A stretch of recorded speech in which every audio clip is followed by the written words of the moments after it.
m'appelle Julie Théa. C'est reparti pour un nouvel épisode de Parlons de livres. Donc, Parlons de livres, notre émission est destinée à inciter à la lecture. Nous invitons des auteurs écrivains pour discuter de leurs livres afin de mieux les connaître et aussi vous inciter à les acheter, encourager les auteurs. Voilà. Aujourd'hui, nous avons un nouvel invité. Il s'agit de monsieur Olivier Luce-Mourier. Olivier, bonjour. Bonjour Judith. Nous sommes ravis de vous avoir aujourd'hui sur Parlons de livres. Moi aussi, je suis ravi. Voilà, c'est vraiment un plaisir. Nous allons parler de votre livre aujourd'hui, Le Bétain. Oui. Mais alors, avant de parler du livre, Olivier, je vais vous demander de vous présenter assez brièvement, dire aux personnes qui nous regardent, qui est Olivier Luce-Mourier. Alors, moi, je suis metteur en scène, je suis comédien. Et donc, j'ai été amené à écrire aussi pas mal de contes pour enfants. Voilà. Et puis ensuite, je me suis mis à écrire donc le livre que vous avez reçu, Le Bétain. Voilà. Mais sinon, je suis metteur en scène et comédien. Super. Olivier, j'ai reçu ce livre, j'ai regardé, c'est vraiment, on sent l'artiste, Bétain, la couverture, tout ça. La première question se demande, qu'est-ce que ça représente? Alors, je vous donne mon interprétation. Moi. Quand je vois ça, je ne sais pas, j'ai l'impression de voir, je ne dirais pas un bébé, mais un grand enfant dans le ventre de sa maman. En fait, c'est comme si l'enfant nageait dans le liquide amniotique. C'est l'impression que ça me donne. Vous allez peut-être nous dire exactement. Alors, l'image que vous avez sur la couverture, elle est très particulière pour moi parce que c'était la seule photo que j'ai eue de moi enfant, qui était une petite photo d'identité. Donc, en fait, elle m'a toujours suivi et je l'ai toujours utilisée, soit pour faire le logo de ma compagnie ou, je l'ai toujours utilisée. Et je voulais évidemment qu'elle soit représentative également pour le livre.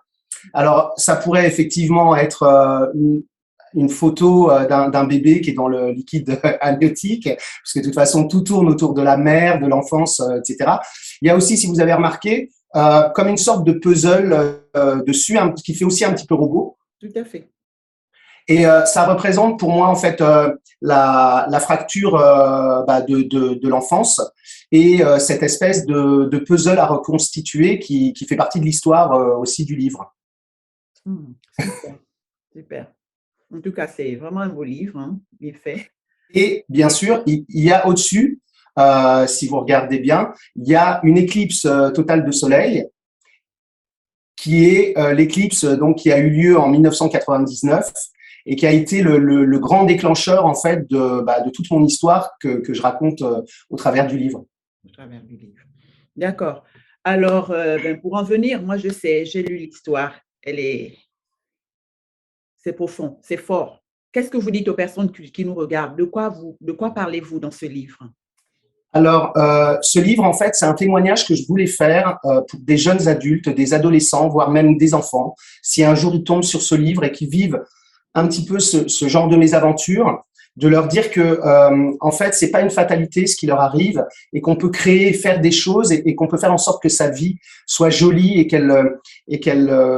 enfin on peut faire quelque chose de sa vie, de quelque chose de positif et qu'il faut pas rester dans la noirceur, dans l'aspect négatif de ce qui nous est arrivé, mais qu'au contraire c'est ce qu'on appelle maintenant, c'est devenu un petit peu commun, mais c'est ce qu'on appelle un peu maintenant la résilience. On l'utilise un peu beaucoup ce mot.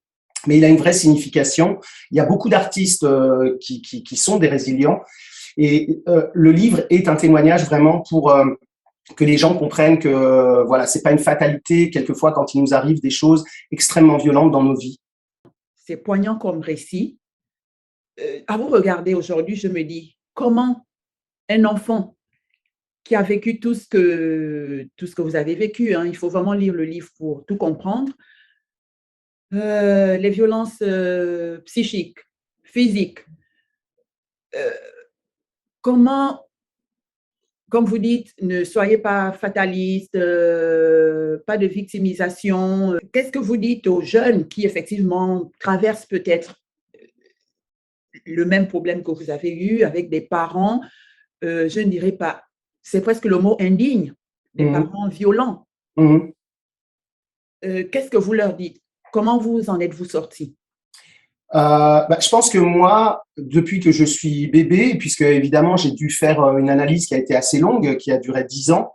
Donc, je pense que bébé, de toute façon, enfin enfant, petit enfant, j'avais la notion de survie, la notion de, enfin, je pense que j'étais heureux de venir au monde. Ça, je peux pas vraiment répondre parce que c'est beaucoup trop lointain dans les cellules de mon cerveau. Enfin, je sais pas où, mais je pense que j'avais vraiment cette envie de vivre. Et donc, la notion de survie, elle est très importante. C'est terrible à dire, mais elle est très importante. Et faut essayer de redécouvrir à chaque fois toutes les choses qui peuvent être importantes dans la vie pour essayer de nous faire continuer.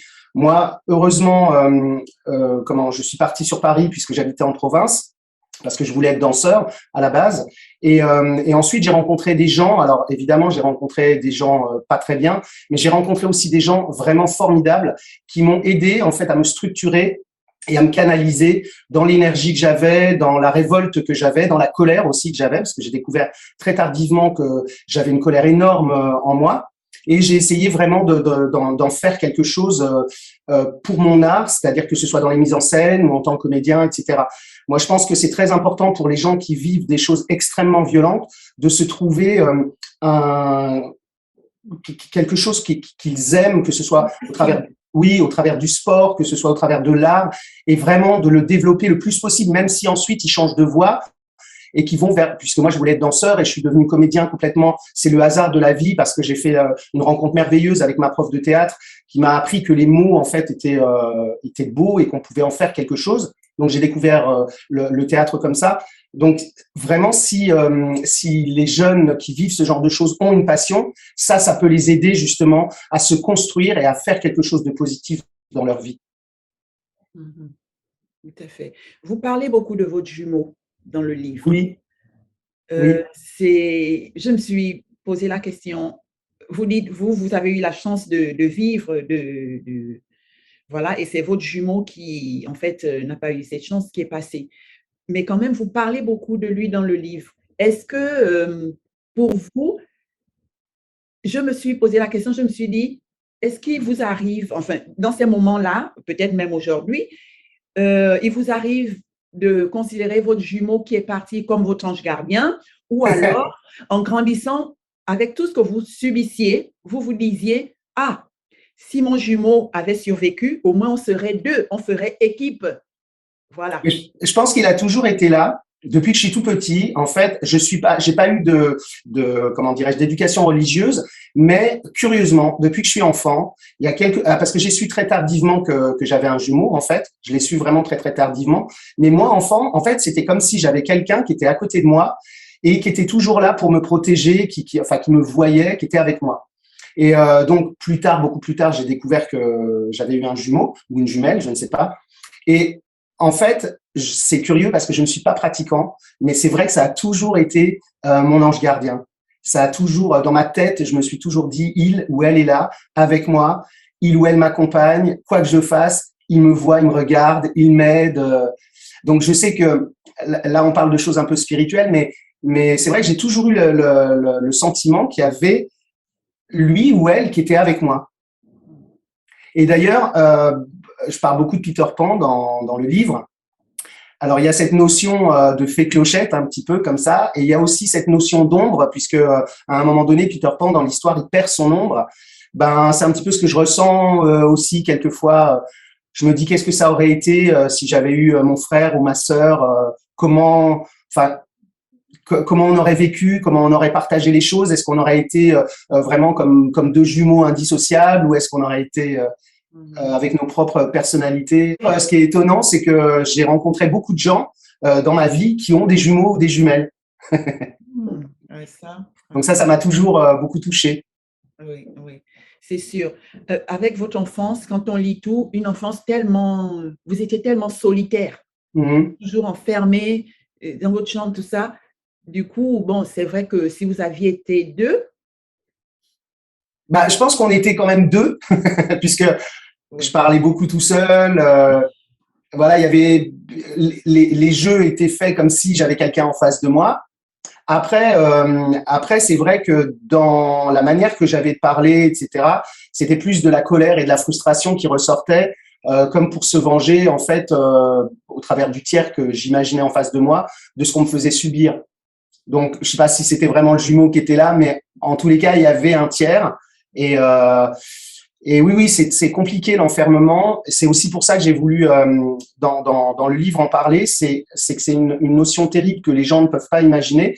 Et par exemple, aujourd'hui, à l'âge que j'ai, si par exemple j'entends des bruits derrière une porte, des bruits que je ne peux pas visualiser, tout de suite mon cerveau il est aux aguets je suis dans la panique, Ouais, dans l'angoisse. Ah, Et c'est alors, pour ça que dans mes spectacles, par exemple, mes comédiens souvent me disent c'est marrant parce qu'on retrouve chez toi toujours cette notion de bande son, d'écho, de voix répétitive, etc. Et je pense que ça vient vraiment de là. Parce que pour moi, les mots répétés ou les bruits répétés, c'est quelque chose de très très important. oui, les traumatismes qui restent, C'est ça. c'est vraiment. Mais qu'on essaye de transformer pour en faire quelque chose de chouette et de créatif, quoi. C'est super. Alors, le bétain. Oui, Dites le bétain. En lisant le oui, livre, j'ai tout vu, hein. Le bétain, vous attribuez plein de dénominatifs au bétain. C'est l'enfant, c'est le môme, c'est le mioche qui vomit sa misère humaine, c'est la chose, c'est le solitaire, c'est celui qui chante dans sa tête tout le long. Le bétain chante dans sa tête. Pouvez-vous nous expliquer exactement, pourquoi vous avez choisi ce titre? Est-ce que ça signifie quelque chose, le bétain? oui.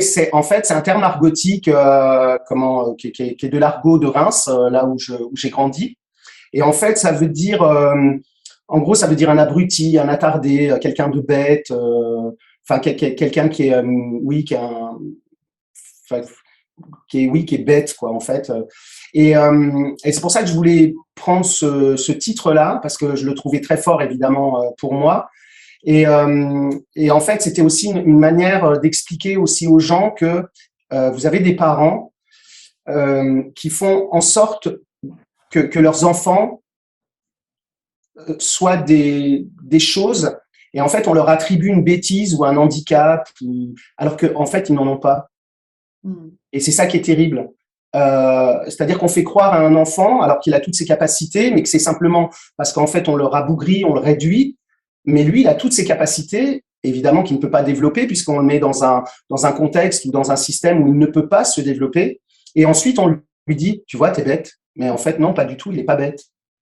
Et ça, c'est quelque chose dont je parle énormément, parce que moi, je travaille beaucoup avec des enfants. Et la première chose que je dis aux enfants, c'est qu'ils sont très intelligents. Justement pour qu'ils entendent toujours que cette notion de bête, d'attardé, ça n'existe pas chez moi. Tout à fait, tout à fait. Ah, il y a beaucoup de passages très, très forts dans le livre. Page 110, vous expliquez votre beau-père, enfin, votre papa, c'est longtemps après Malheureusement. qui n'était pas, qui lors des week-ends, il vous faisait copier des pages entières, des centaines de fois. Je suis un con. Ouais. Qui à la table de cuisine, avec un manche à balai dans le dos pour me faire tenir droit. Vous imaginez? Bah moi, je l'imagine assez bien, ouais. Et en fait, enfin, il y a le livre aurait dû être beaucoup plus long, mais bon, je voulais pas non plus. L'idée, c'était pas de faire pleurer Margot dans les chaumières et tout ça. Au contraire, c'était de dire, enfin, de donner des exemples de maltraitance, mais de dire, voilà, malgré tout ça, on peut quand même s'en sortir et on peut quand même vivre. Et c'est vrai que quand le soir, en fait, j'allais me coucher après ces week-ends-là, justement, c'est cette bêtise dont je vous parlais où on fait croire à un enfant en fait qu'il est bête. Eh ben, je me couchais en me disant ah bah oui, alors certainement, je dois être un con. Et vous imaginez en fait comment vous vous développez en tant qu'enfant quand vous avez ce genre d'image comme ça dans la tête, juste avant de vous coucher. En fait, vous ruminez des choses comme ça. Ben, c'est impossible de se développer, c'est impossible d'avoir confiance en soi, c'est impossible d'avoir une image de soi qui est positive. Ouais.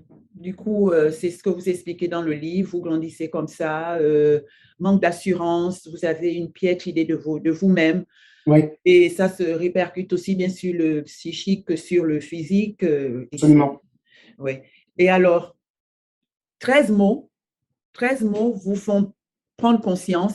Enfin, 13 mots vous guident vers la solution, vous dites. Oui.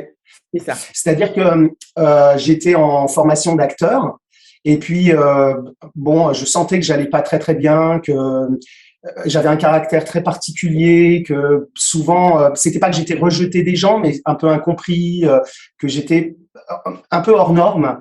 Et donc un jour j'ai décidé, une amie m'a dit peut-être que tu devrais aller voir quelqu'un. Et puis je suis allé voir une psy. J'ai fait quelques séances avec elle. Alors, je sais plus exactement combien de temps ça a duré, quelques mois. Et puis, en fait, ça me plaisait pas. Enfin, il y avait quelque chose qui ne me plaisait pas. Donc, j'ai arrêté, j'ai plus donné de nouvelles, j'y suis plus retourné. Et un jour, cette femme, elle m'a écrit un petit mot qu'elle m'a envoyé. Et sur ce petit mot, c'était marqué: ma porte vous sera toujours ouverte le jour où vous voudrez vous confier. Et ça paraît anodin comme ça, mais pour moi, dans l'état d'esprit dans lequel j'étais à l'époque, etc., c'est des mots qui étaient tellement chauds, tellement bienveillants, tellement, je saurais pas expliquer ce que ça faisait en moi, que du coup, un jour, je me suis dit, bon, il faut que je retourne la voir. J'ai mis une demi-heure pour vous dire à quel point les traumatismes peuvent détruire une personne. J'ai mis une demi-heure à retrouver l'entrée de son immeuble parce que je ne me souvenais plus de son prénom ni de son nom, je me souvenais plus de son visage, plus de son numéro. Par contre, j'avais qu'un seul repère, enfin deux, pardon, c'est que en fait, le théâtre qui était juste à côté, c'est celui, comme par hasard, où j'avais suivi ma formation d'acteur. Donc, elle était deux portes plus loin, et je me souvenais d'une chose qui était quand même très particulière, c'est que quand on rentrait dans son immeuble, il y avait dans la cour intérieure comme un jardin en fait magnifique. Et comme toutes les portes évidemment étaient fermées, j'ai passé une demi-heure à essayer d'attendre que des gens sortent, que des gens rentrent, etc., pour regarder chaque entrée d'immeuble. Je transpirais, enfin j'étais vraiment pas bien du tout. J'ai failli renoncer. Puis finalement, quelqu'un est sorti. J'ai reconnu l'entrée. Je suis rentré et je suis allé voir cette dame. Et cette histoire d'analyse a duré 10 ans. Et contrairement à ce qu'on pourrait penser ou à ce qu'on m'avait dit, moi, je ne l'ai pas vécu comme une souffrance. Ça a été une grande aventure. Ça a été vraiment quelque chose. Bien sûr, il y avait des moments qui étaient douloureux pendant l'analyse, mais c'était vraiment une grande aventure, quoi, une grande aventure humaine. Comme quoi, ça sert. Les psychologues sont là pour quelque Absolument, chose. absolument. C'est pas l'image qu'on donne en disant Non. bon, fait rien, elle m'écoute, tout ça. Non, voilà. Ah, moi, déjà, bon, j'avais une personne qui m'en avait très très bien parlé, puisque je lui avais dit, mais qu'est-ce qu'on fait quand on va chez un psy? Et elle m'avait dit, bah, tu parles de tout ce que tu as dans la tête, tu lui racontes ce qui te passe par la tête. Et moi, j'avais pris ça au premier degré. Et donc, ce qui fait que quelquefois, j'allais à des rendez-vous et j'avais vraiment pas envie d'y aller. Et donc, je la regardais, je lui disais, ça me fait suer d'être là devant vous, j'ai pas envie. Mais en fait, c'est au travers de toute cette transparence-là que j'ai pu en fait atteindre des choses et des souvenirs surtout que j'avais complètement enfouis et qui m'ont permis en fait de grandir et d'arriver à expulser en fait ce qui m'avait posé un aussi gros problème durant toute mon enfance. Et alors la chose aussi particulière, c'est qu'évidemment au bout de 10 ans l'analyse s'est terminée. Et puis je voulais absolument, elle savait, elle m'avait encouragé à écrire. Je lui avais dit que j'avais envie d'écrire une sorte de carnet. Et donc, j'avais laissé ça de côté, évidemment. Ensuite, l'analyse s'est arrêtée. Et quelques années plus tard, je cherchais quelqu'un pour m'aider à écrire, puisque je ne suis pas ni romancier ni écrivain au sens où on l'entendrait plus communément, mais je voulais en tous les cas raconter mon histoire. Et je suis retourné la voir, puisqu'elle avait écrit des livres, et je lui ai demandé qu'elle m'aide à écrire mon livre. Et elle m'a ouvert les bras et elle m'a dit, il n'y a aucun problème. Bon, évidemment, elle m'a donné des directives.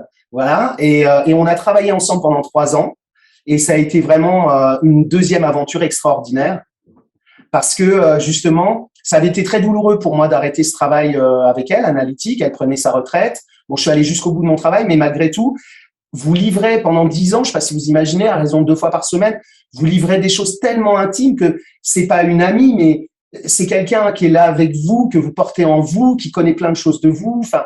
Et donc voilà, c'est une femme que j'aime profondément. Elle le sait. Je lui ai marqué une dédicace dans le livre. C'est ma sauveuse, quoi. Je sais pas comment je pourrais la définir, mais elle est pour moi, c'est une personne qui a énormément compté et qui compte toujours d'ailleurs. Vous avez fait un excellent travail. Bah ça, je lui dirais. franchement, c'est…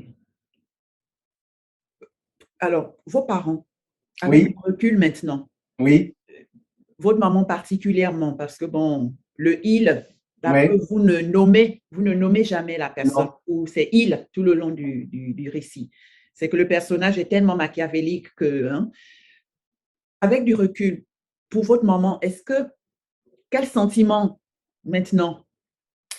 Alors, De la pitié, de la compréhension, quel sentiment vous nourrissez envers votre maman maintenant? alors je peux pas parler de pardon parce qu'il n'y a pas vraiment de pardon à accorder. Après, avec le recul, c'est-à-dire la distance que j'ai pris avec toute cette histoire, en fait, ma mère a été aussi abandonnée, ma grand-mère a été abandonnée. Donc, il y a, si vous voulez, sur 3 générations, il y a la notion d'abandon et la construction de l'individu comme il peut avec ce qu'il a. Donc, je ne peux pas lui en vouloir d'une certaine manière d'avoir failli sur son rôle de mère, parce qu'elle était trop jeune, je pense, pour avoir un enfant. Moi-même, j'ai refusé d'être papa parce que la femme avec qui j'étais me l'avait demandé, on était très jeunes, et je n'avais pas envie de reproduire encore une énième fois, peut-être, parce que évidemment, elle me disait que non, mais ça pouvait être possible. Mais une fois qu'un enfant est là, il est là. On peut pas justement, c'est pas comme sur un ordinateur, on zappe pas. Donc, j'ai pas voulu prendre ce risque. Ma maman, je pense que bah, elle n'était pas prête et qu'elle n'était pas construite totalement. Parfois, j'ai du chagrin, comme le petit enfant que j'étais quand je pense à elle. Et quand je suis l'homme que je suis, qui va à peu près bien, ben, je me dis c'est dommage quoi. C'est vraiment, enfin surtout c'est dommage pour elle parce qu'on n'a pas pu échanger, on n'a pas pu affronter certaines choses qui certes étaient douloureuses, mais elle n'a pas voulu le faire. Je pouvais pas la forcer. Voilà, et moi il fallait que je sauve ma peau aussi. Mmh. Mais elle fait toujours partie de moi malgré tout. Quand elle est décédée, j'ai pleuré toutes les larmes de mon corps comme un enfant euh, pleure le du coup, du coup, ça y est, du coup, comme un enfant pleure le départ de sa mère, parce qu'on est toujours le petit enfant de sa maman, quoi qu'il arrive. Mais voilà, je lui en veux plus de rien maintenant, et parce que il y a beaucoup d'éléments aussi qu'elle m'a cachés, donc je suis pas forcément au courant de tout. Je ne sais même pas qui est mon papa, géniteur, j'entends. Donc c'est compliqué. Est-ce qu'elle m'a caché quelque chose qui était extrêmement violent et qui a donné lieu à ma naissance? Je sais pas. Quand on est plus jeune, on juge beaucoup. Et ensuite, avec l'âge et nos expériences de vie, on se rend compte que c'est facile de juger les gens, mais quelquefois, les gens, ils font comme ils peuvent avec ce qu'ils ont et dans l'entourage aussi qu'ils ont, et puis la société aussi telle qu'elle est. C'est compliqué, c'est pas aussi évident que ça, et on peut pas dire un tel est comme si, l'autre est comme ça, non. C'est ça, c'est ça. Dans le cas de votre maman, comme vous dites, effectivement, vous ne pouvez pas juger. Et elle, finalement, en allant au bout du livre, on découvre qu'elle aussi a subi des situations où sa maman, elle n'était même pas présente, n'a pas non plus joué son rôle. Vous C'est voyez? ça. Du coup, ça fait une génération finalement, de mères indignes, quoi. Bah oui. Et alors, ce qui est le hasard de la vie quand même qui n'existe pas, c'est que moi j'ai retrouvé sa maman qu'elle n'a jamais vue. J'ai retrouvé ma grand-mère, elle avait 92 ans, et ma mère ne l'a jamais vue, ne l'a jamais Elle rencontrée. a plutôt refusé, je crois, c'est ça? Bah, elle avait envie, et puis plus envie, et puis de nouveau envie. Bon, c'était compliqué. Je pense qu'elle n'était pas prête. Ma mère n'était pas prête à affronter ce genre de choses. Il y avait trop de rancœur, trop de colère, trop de. Et je pense que si les psys à l'époque justement avaient été, enfin, si à cette époque-là on avait été plus enfin, en étant épaulé par des psys, si cette profession avait été plus développée, je pense que peut-être que tout ça n'aurait pas eu lieu, en tous les cas pas de cette manière et pas de la façon aussi violente que moi je l'ai vécu. Je pense que ma mère aurait dû aller voir quelqu'un et se confier et se décharger en fait de toutes ses rancœurs et de ses colères. Et ses traumatismes, tout Ouais. à fait, tout à fait. Parce qu'en fait, elle me les a quelque part transmis, plus ceux que moi j'ai subis, et ça fait beaucoup pour un seul homme. Mais je pense qu'elle avait absolument conscience de rien, quoi. Elle était complètement perdue. J'ai connu cette phase dans ma vie aussi où en fait on est conscient de rien, on se rend pas compte de la gravité des choses. La seule chose dont moi je suis fier, alors c'est terrible à dire, mais pourtant c'est une réalité, c'est quand justement j'étais avec cette femme qui m'a demandé d'avoir un enfant, je lui ai dit non. C'est là, c'est là où je me rends compte que j'ai été responsable malgré tout, alors que j'étais complètement inconscient et puis j'étais comme une espèce d'électron libre, mais de lui dire non, je ne prends pas ce risque. Mais aujourd'hui, je pense comme toute personne, bah, je me dis, j'aurais bien aimé finalement avoir un enfant, pas à l'époque où ça aurait dû se faire, mais aujourd'hui, par exemple, si j'étais papa, bah forcément, ce serait, ce serait autre chose, quoi. Oui, oui, oui. Ah là là. Bon, alors, Olivier, du coup, passé cette période, de toute façon, vous avez tout fait pour vous en sortir. C'est un beau message Absolument. d'espoir que vous donnez. Et alors, 2018 reste quand même une année fatidique pour vous parce que, Oui, comme vous dites, quand même, vous vous réappropriez votre identité. ouais, non, c'est pas 2018, c'est 1999. Oui, voilà, c'est ça. C'est pendant l'éclipse totale de soleil. En fait, j'étais comédien, j'habitais dans un studio et un soir, j'entends complètement par hasard aux infos que pour les amateurs d'astronomie, en fait, il va y avoir. Alors, on devait être au mois de, je sais pas, peut-être, je sais plus, c'est février ou mai, peu importe, 99.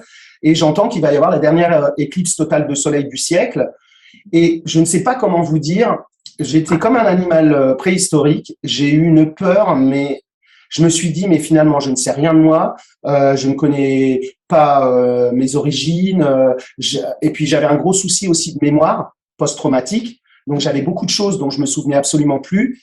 Et en fait, l'annonce de cette éclipse m'a fait mais me bouger mais à une vitesse incroyable. Et ce qui fait qu'en l'espace de quelques mois, en fait, j'ai retrouvé tout un tas de documents, de choses que je n'avais jamais eu entre mes mains. Et ça s'est accéléré. Et la chose incroyable, c'est que l'éclipse était totale, pas partout en France, mais curieusement, elle était totale dans la ville de mon enfance. Et c'est ça aussi qui m'a, Oui, vous le dites, en effet. qui m'a complètement. Oui, Ah ouais. Et là, je me suis dit, il faut se bouger, quoi. ouais. Et là, alors, je vais encore parler un petit peu de spiritualité, mais je ne sais pas où la placer. Je me suis dit, ça, c'est un signe. Il faut que tu fasses quelque chose. Il faut que tu te bouges. Il faut que c'est pas possible, c'est pas possible. Et donc du coup, je me suis mis à faire des recherches dans tous les sens. J'ai essayé de retrouver des carnets d'école, des photos, enfin des amis d'enfance. Enfin, j'ai même demandé mon acte de naissance entier puisque je l'avais jamais eu entre mes mains. Et c'est là en fait où j'ai découvert, où j'ai eu la preuve écrite que ce type n'était pas mon père biologique et qu'en fait on m'avait menti toute mon enfance en me faisant croire que c'était mon père alors que ça ne l'était pas et qu'il m'avait reconnu à l'âge de 4 ans. Tout à fait. Donc 99, ça a été un tourbillon comme ça de choses. Et alors, il y a quand même des choses merveilleuses qui se passent dans la vie. C'est pour ça que je voulais écrire ce livre. J'ai retrouvé une amie d'enfance que j'adorais, mais tellement quand j'étais petit garçon. Et je l'ai retrouvée à cette période et on est allés ensemble voir l'éclipse.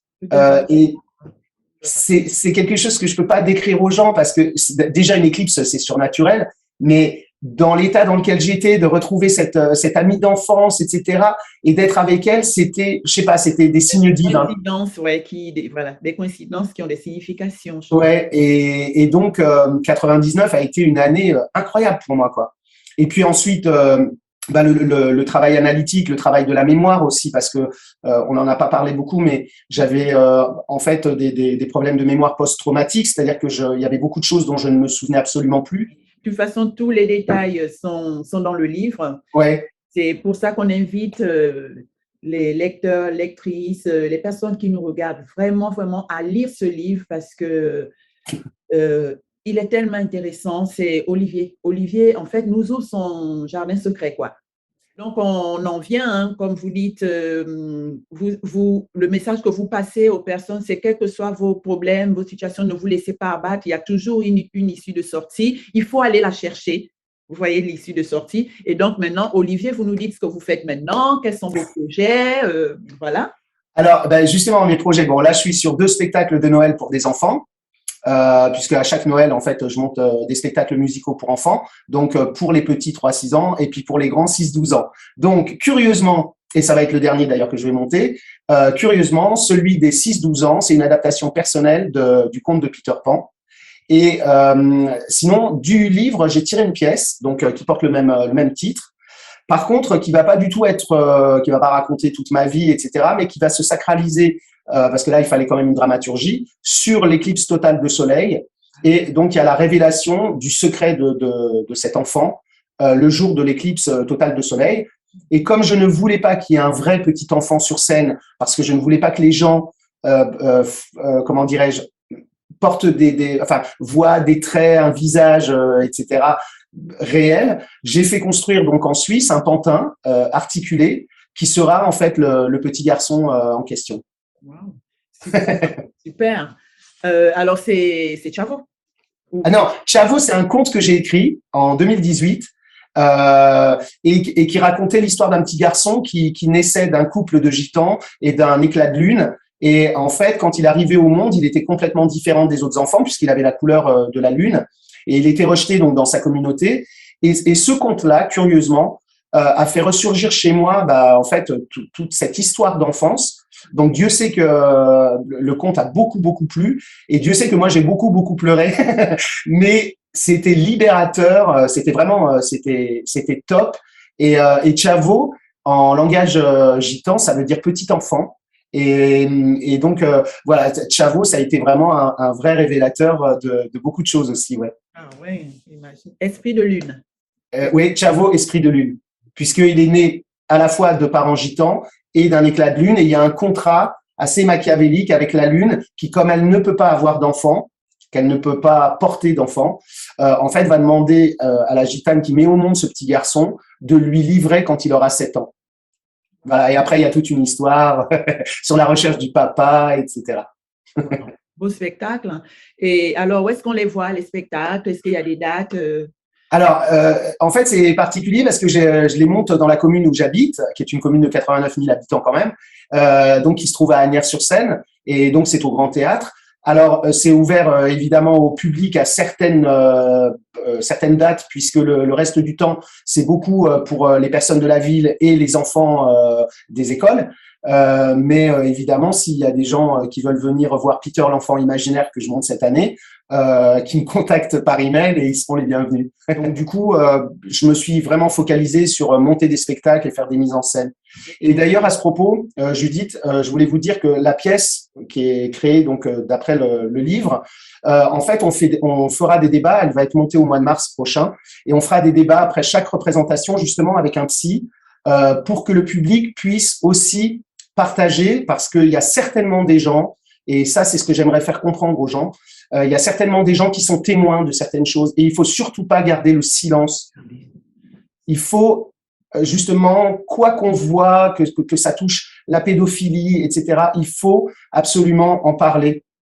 L'inceste, il faut absolument en parler. Ce sont des sujets qui sont encore trop tabous aujourd'hui, mais malheureusement, ce sont les enfants qui payent ce genre de choses, et c'est plus possible de nos jours. Tout à fait, tout à fait.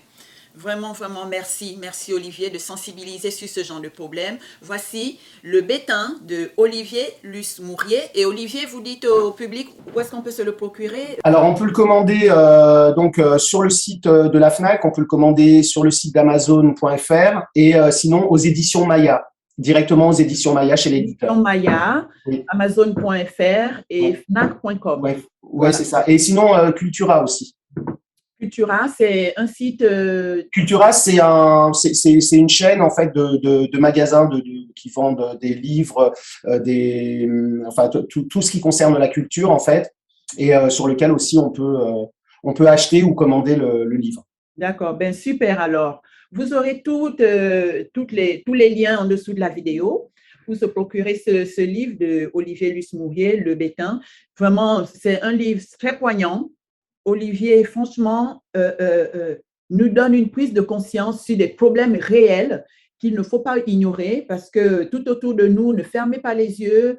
On pense que, bon, il y a des mamans qui protègent les enfants. Tout ça, ce n'est pas tous, en fait. Ce n'est pas tous les mamans qui protègent les enfants. Et c'est des choses, il ne faut pas se taire. Il ne faut pas se taire parce que c'est quelque chose après qui poursuit les enfants. Vous voyez? L'enfant grandit comme ça parce qu'il a été abusé, on dit ici molesté, et il ne faut pas se taire. Vraiment, c'est des sujets très sensibles. Et dans ce livre, il n'y a pas que ça. Il n'y a pas que child abuse, maltraitance d'enfants. Il y a plein d'autres sujets et c'est vraiment, c'est très riche en informations, en thèmes aussi très, très riche. Olivier nous met au courant de tout, un peu dans le monde du showbiz, les acteurs, les musiciens, la musique, le jazz. Voilà. C'est donc, il y a plein, plein de thèmes là-dedans. Vraiment, je vous encourage à le lire. Ça vaut vraiment le coup. Et c'est tellement bien écrit. Ah, Les c'est mots gentil. sont simples, on comprend facilement. Et voilà, c'est à lire, messieurs, mesdames, c'est vraiment à lire. Le Bétain. Voilà. Encore un grand, grand merci, Olivier. Un Merci grand Judith à merci. vous. Et puis, on espère que vous nous enverrez sur notre email votre spectacle pour qu'on puisse en profiter. Oui, je vous enverrai l'adresse et je vous tiendrai au courant. Et merci aussi à votre équipe. Merci, merci à vous. Voilà, mesdames, messieurs, nous venons donc de suivre avec une grande attention l'intervention de monsieur Olivier Luce-Mourier. Alors, ce qui ressort de son livre Le Bétain, il explique en fait ce qu'il a subi, enfants maltraités, tout ça. Il passe un message en fait d'espoir à tous les enfants qui subissent des maltraitances en disant ceci. Malgré tous les déséquilibres psychologiques que vous pouvez avoir, il y a toujours un moyen de vous en sortir. Ne vous laissez pas abattre. Trouvez une solution. Allez voir des professionnels pour ça. Lui, pendant 10 ans, a travaillé avec une psy et ça l'a beaucoup aidé. Donc, ne vous laissez pas abattre, voyez un professionnel pour ça. Ne pensez pas que tout est fini. Non, non, vous pouvez toujours vous reconstruire. Quant aux parents qui assistent, voilà, qui laissent faire, les enfants sont maltraités, vous ne dites rien, tout ça, s'il vous plaît, arrêtez, stoppez ça. C'est des choses à dénoncer parce que ça détruit un enfant. Ça détruit un enfant, quelles que soient les maltraitances, que ça soit physique ou psychique ou psychologique, à répéter à un enfant tout le temps qu'il n'est rien, qu'il ne vaut rien. Lui, dans son cas, son beau-père qui lui faisait écrire chaque fois « je suis un C »,« je suis un C », j'ose même pas dire. Vous voyez, c'est des maltraitances qu'il faut arrêter. Voilà, donc c'est en gros le message. Mais il n'y a pas que ça dans le livre. Le livre est très intéressant, il parle de beaucoup de thèmes, mais ça c'est celui dont vraiment on a voulu parler parce qu'il voulait passer ce message. Voilà, à toutes les personnes qui nous regardent, si vous avez des expériences similaires, eh ben, partagez-le et surtout, il faut en parler, il faut dénoncer les abus. Voilà. Nous vous disons merci, merci de nous avoir suivis et à très bientôt.